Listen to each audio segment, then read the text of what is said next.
Let's see here. And we are recording off camera. It's me, Adam Neal, and on camera we've got one of the founding members of the Sticky Wicket improv troupe, Mr. Wesley Thompson himself. Wes, I'm doing a little series. I know you know I did the indie wrestling thing on the side for a short time. I didn't win a lot. That's not important. But I did a thing. I used to call it 5 questions with Mark Adams. But right now we're going to do 5 questions with Wes Thompson. You ready to go? Sure. I hope you took your ginkgo biloba this morning because I'm going to be asking some All right, questions. hit me. All right. First of all, I want to know 20 years of the Wickets. We're fixing to have our 20th anniversary. We're recording this on the actual 20th year anniversary of the first show under the Sticky Wicket name. Tell me about what do you remember about meeting the OG crew, Alex Newborn, Stefan Passmore, and Jake Barrow. How did you guys come together? You mean for the original improv a lot Mm-hmm. that we did the year before we Just started the the just the Sticky first Wickets? meetings in general. Jake gave us well, I don't know how he did it for them, but Jake just got in touch with me and said, "Hey, we're thinking about doing an improv show, and would you be interested in doing it?" And I said, "Yeah, what the heck, why not?" So we had a lot of fun doing that, and then the following year, I talked to Jake and mentioned doing it again, but this time doing it for a charity. With the improv, there's no copyrights, there's no overhead or anything like that, so we can make money and just give it all to somebody or some charity or something like that. So that's what we did, and Jake was not able to help us out in in a performing capacity or anything, but we were able to do it, and he was able to do it as a host. And so we performed. It was me, Stefan, Alex, and then we got Jay Sandlin. Yeah, I think Jay was in it then. And we did it for a charity. We did it for, gosh, who did the? If it's the one I'm remembering, it was the JCs and a cerebral So palsy. yeah, that was what it was. Yeah, it was for the JCs. I was in the JCs at the time. Thank you. You remember this better than I do. I've been Um, studying. we did it for the JCs, and we did it as a fundraiser for cerebral palsy, and we raised money for them. And then we did it again. We did our second show the following year when we did it again. And so we just continued doing fundraisers for this, that, and the other because it was one of those things we all wanted to help, but we all had more time than money.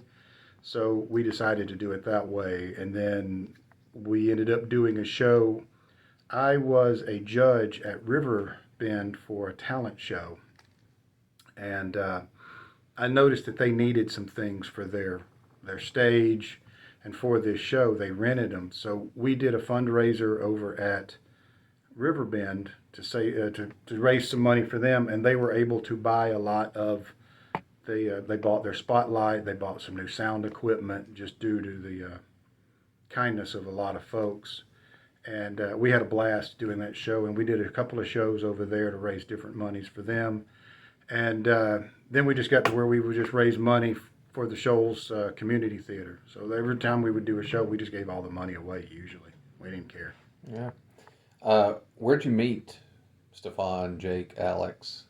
Um, I've Stefan has been my best friend for 30 years. I met him at UNA. I met Alex at UNA, and I met Jake not long after he moved here. A friend of mine was in a play with him and suggested that we meet him, that he was a really cool dude. Um, so I actually went to Bradshaw. He was teaching theater there at the time, and I went to Bradshaw to meet him. Um, so that was how we all met. But I met Alex and Stefan back in college doing theater there. What's that first impression like with you and Stefan? Just instantly bosom buddies, Um, pretty much. Pretty much. We both just kind of got each other. We were very different at the time.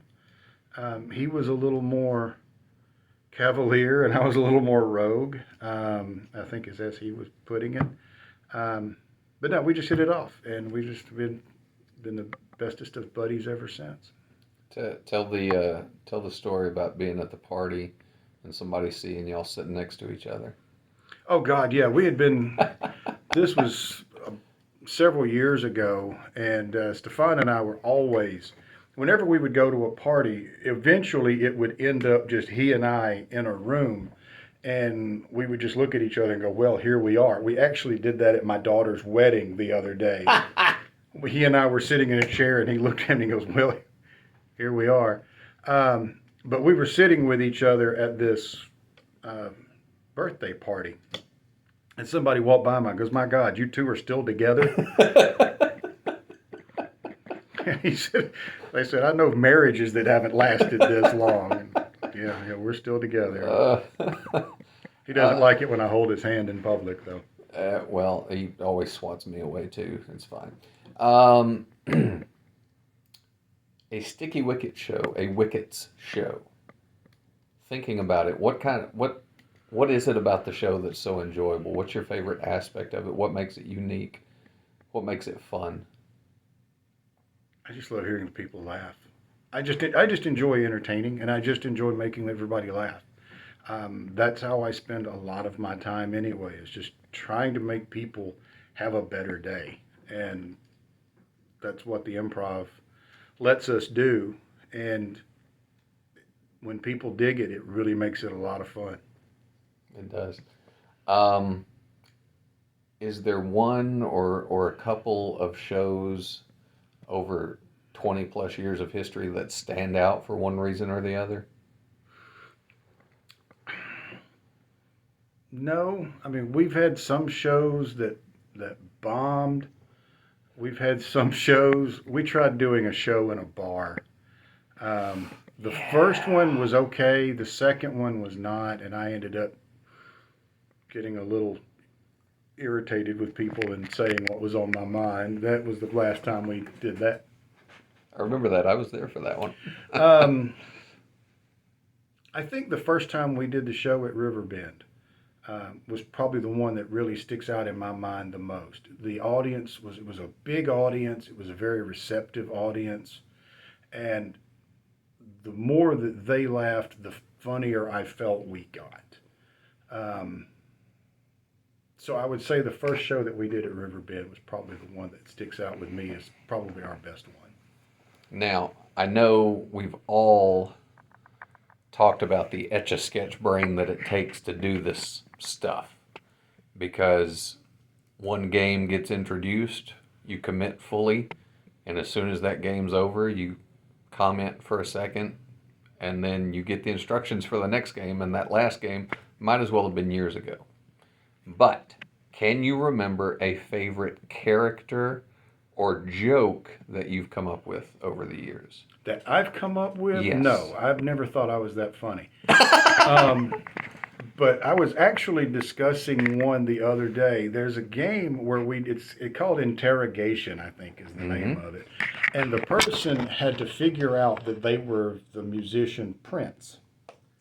And Alex came up with, he said, "Do you like ice cream? How about a raspberry sorbet?" And I just thought that was funny, and I've always remembered that. There's been a few other ones that just really, there was something that happened in one show that I was laughing so hard I nearly blacked out, and that was because of Carrie Klaus. Um, but no, as far as that goes, but that was one of the ones that stuck out. There was a game that we played called Stereotypes. We probably should never have done that. I made the game, and then that was the only time we ever played it because we realized it was awful. And that one was pretty funny. But no. Nothing that I've done in particular has really stood out to me. Aside from raspberry sorbet, any other funny lines pop to brain from anybody else? I'm sure there's been some stuff, but it's one of those things. It's like I was saying, you're concentrating so hard on what you're doing, you're not really paying attention to what you're doing. And so once it's over with, you almost have this mental block of what you just did. Have you had the thing where after the show, somebody comes up and they says, "Oh my God, that was so funny when you said blah blah blah." And I have no idea what they're talking about. Yeah, I've had that. Now I have had a woman. I was told that we did make this woman pee a little. That was one of the better compliments we've ever had. That is indeed. I peed. It's good. But no, like I say, you're so into it, you're not really listening to, or at least in my case, I'm listening so hard that I'm not really hearing. And when the show is over, a lot of the times I go home and I'll tell my wife, I have no idea what we just did, because I was concentrating so hard. Well, we are getting ready for Saturday, July 8th, 7:30 p.m. at the Ritz Theater for a 20th anniversary show. 20 years of getting on stage and being silly with your friends. More, technically, but we're talking specifically about Wickets. 20 years, anything else you want to say? Any other feelings? Now, I've been out of the Wickets for a while.